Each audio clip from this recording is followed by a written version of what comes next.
जय मसीह के दोस्तों, आप सबको मैं यीशु के नाम से स्वागत करता हूं। आज हम आपको 20 कारण देंगे क्यों इस्लाम के नबी मोहम्मद एक झूठे नबी थे। इस वीडियो का उद्देश्य किसी को अपमान करने के लिए नहीं, बल्कि यीशु और मोहम्मद के बीच एक ऐसा कंपैरिजन हम करेंगे ताकि आप खुद जान पाएंगे और चुन सकेंगे कि दुनिया के लिए कौन सही है। वैसे तो यीशु मसीह और मोहम्मद के बीच कोई कंपैरिजन हो ही नहीं सकता, क्योंकि परमेश्वर और मनुष्य का क्या मेल। हम ये तुलना इन दोनों के प्रॉफिटहुड मतलब कौन सही नबी है, इस चीज़ का कंपैरिजन करेंगे।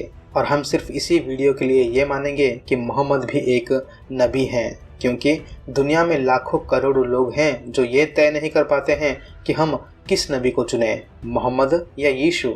और इस वीडियो को देखने के बाद मैं 1000% श्योर हूँ कि आप खुद कहेंगे कि मानव जाति के लिए सिर्फ यीशु ही सही है और उन्हीं को दुनिया अपना आदर्श बना सके आज के युग में भी। तो ये रहा 20 कारण इन दोनों के बीच। पहला कारण, मोहम्मद ने स्वीकार किया कि वो सिर्फ एक साधारण आम मनुष्य था। यीशु ने कहा कि मैं यहोवा हूँ और हमारे पापों को क्षमा करने का अधिकार उसके पास है। उसने और कहा, मैं और पिता एक हैं। दूसरा कारण, अल्लाह ने खुद कुरान में मोहम्मद को कहा कि तुमने जो जो पाप किया है उसके लिए माफ़ी मांगो, और जो पाप करने वाले हो उसके लिए भी। यीशु ने निष्पाप जीवन व्यतीत किया, उसके अंदर एक कण का भी पाप नहीं था। तीसरा कारण, कुरान में 2 जगहों पे साफ साफ लिखा गया है कि मोहम्मद के पास कोई दिव्य शक्ति नहीं थी, ना ही वो चमत्कार कर सकता था जो ये साबित करे कि उसके पीछे कोई दैविक शक्ति थी, और ना ही उसको कोई दैविक तरीके से पुकारा गया था। यीशु ने सैकड़ों चमत्कार हजारों लोगों के सामने किया जो दैविक शक्ति का प्रमाण है, और उसने लोगों को उनके रोगों से चंगा किया और लोगों को मृत्यु से दोबारा जीवित किया।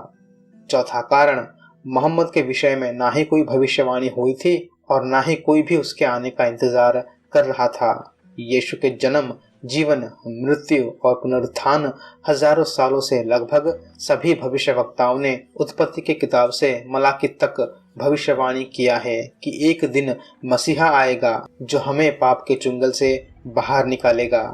पांचवा कारण, मोहम्मद अपने शत्रु की हत्या करता और जो उसकी बात नहीं मानता, मतलब जो इस्लाम को छोड़ देता था, उसके साथ भी वैसा ही सलूक होता था। यीशु अपने शत्रु से बैर नहीं रखता, ना ही ये सिखाया कि जो मुझ पे भरोसा ना करे उसकी हत्या कर दो। उसने ये सिखाया कि अपने शत्रु से भी प्रेम करो, और उसने वादा किया कि जो उस पे विश्वास करेगा वो उद्धार पाएगा। छठा कारण, मोहम्मद ने अपने गोद लिए हुए बेटे जायद को आज्ञा दिया कि वो अपनी बीवी को तलाक दे, ताकि मोहम्मद खुद उस तलाकशुदा औरत ज़ैनब जो मोहम्मद के बहू के समान थी उससे शादी कर सके, क्योंकि अल्लाह की यही इच्छा थी।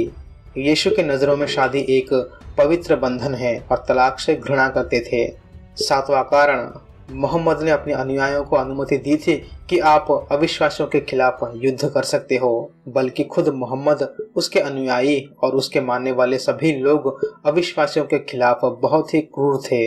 यीशु ने अपने चेलों को अनुमति दिया था सभी दुष्ट आत्माओं को बाहर करने के लिए और सभी रोगों से लोगों को चंगा करने के लिए।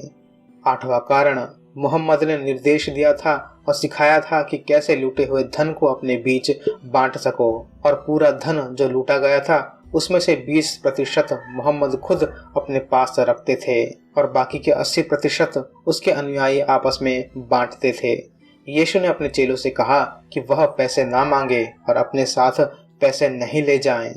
नौवां कारण, मोहम्मद ने आज्ञा दिया था कि जो शहर इस्लाम को कबूल ना करे तो तुम उस शहर के ऊपर आक्रमण कर सकते हो। यीशु ने अपने चेलों को और सभी को सिखाया कि जो तुम्हें अपने घर में स्वागत ना करे तो तुम उस जगह से अपनी जूती से धूल झाड़ के उस घर को और शहर को छोड़ दो।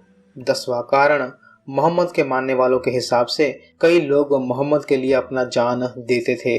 यीशु के चेलों के हिसाब से यीशु ने खुद अपना जीवन दिया, दूसरों पर अपना जीवन न्यौछावर कर दिया। 11वां कारण, मोहम्मद के आखिरी शब्द, हे अल्लाह, सभी यहूदी और मसीही विनाश हो जाएं।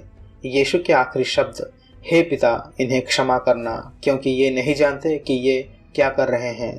12वां कारण, मोहम्मद ने कहा कि अल्लाह उनसे प्रेम नहीं करता जो इस्लाम को ठुकराता है। यीशु मसीह ने कहा कि परमेश्वर सभी से प्रेम करता है। 13वां कारण, मोहम्मद ने अनुमति दिया था कि वो अविश्वासियों से चोरी कर सके। यीशु ने कहा चोरी कभी नहीं करना।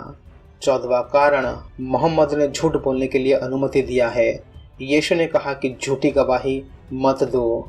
15वां कारण, मोहम्मद ने स्लेव यानी दास रखे थे और उनका व्यापार भी करते थे। यीशु मसीह के पास ना ही दास था और ना ही वो उनका व्यापार करते थे। 16वां कारण, जो मोहम्मद को अपमान करता था वो उसकी हत्या कर देता था और आज भी हम देख सकते हैं कि इस चीज को दूसरे धर्म के लोगों ने अपना लिया। यीशु मसीह ने माफ करना सिखाया और प्रचार किया।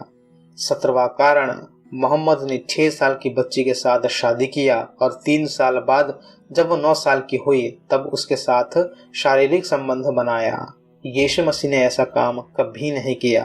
18वां कारण, मोहम्मद ने अपने आखिरी के 10 साल में लगभग 50 से ज्यादा जंग लड़ी। यीशु मसीह ने एक भी जंग नहीं लड़ी या कभी भी जंग करने के लिए अनुमति नहीं दी। 19वां कारण, मोहम्मद जंग में बंदी बने लोगों को मार देता था। यीशु मसीह ने किसी को बंदी नहीं बनाया या किसी की हत्या नहीं किया।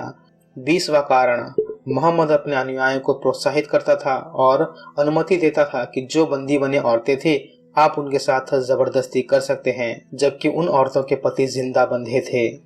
यीशु मसीह ने ऐसी शिक्षा कभी नहीं दिया जो औरतों की मर्यादा को ठेस पहुंचे और ना ही उन्होंने एक भी महिला दास को रखा। बोनस कारण, मोहम्मद मर के अपने कब्र में दफन है। यीशु 3 दिन बाद पुनरुत्थान हुआ और अब भी जिंदा है, बाइबल के अनुसार भी और कुरान के अनुसार भी। हमने क्लियरली देखा 21 कारण क्यों मोहम्मद एक झूठे नबी थे। अब जानते हैं कि क्या बाइबल हमें इस रोग का इलाज देती है। क्या बाइबल हमें झूठे नबियों को पहचानने का तरीका बताता है।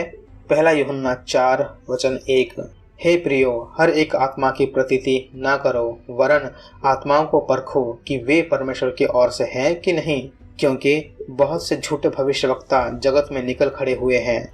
और इस वीडियो से हमने इन 2 आत्माओं को परखा कि क्या वो परमेश्वर की तरफ से हैं या नहीं, और मोहम्मद इस टेस्ट में फेल हो गए। मेरे हिसाब से ये 2 पिक्चर उन झूठे नबी और प्रचारकों की तरफ इशारा करते हैं। ये पिक्चर उनके असली स्वभाव को दिखाता है। मत्ती 7:15, झूठे भविष्यवक्ताओं से सावधान रहो जो भेड़ों के भेष में तुम्हारे पास आते हैं परंतु अंतर में फाड़ने वाले भेड़िए हैं।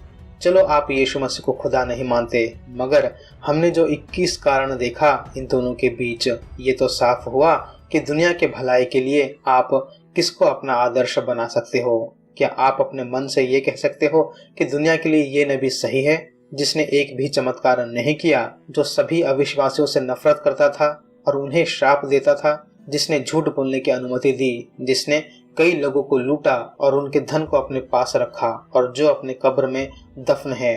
या इस नबी को जिसने सैकड़ों चमत्कार किए, जो निष्पाप है, जिसने एक भी दास नहीं रखा, जिसने सभी से प्रेम करना सिखाया, जो अपने मृत्यु के समय भी उनको माफ किया जिन्होंने उसे मारा था और अब तक जिंदा है। चुनाव में आप पे छोड़ता हूँ। तो मैं उन सभी लोगों के मन से सवाल पूछ रहा हूँ जो इस वीडियो को देख रहे हैं। आपने खुद अपनी आंखों से देखा इन 2 नबियों के बीच के अंतर को। अब चुनने की बारी आपकी। मुझे यकीन है कि आप अपने जीवन के लिए, अपने अनंत जीवन के लिए सही चुनाव करेंगे। प्रभु यीशु मसीह आप सभी को सत्य चुनने की शक्ति दे। आमीन।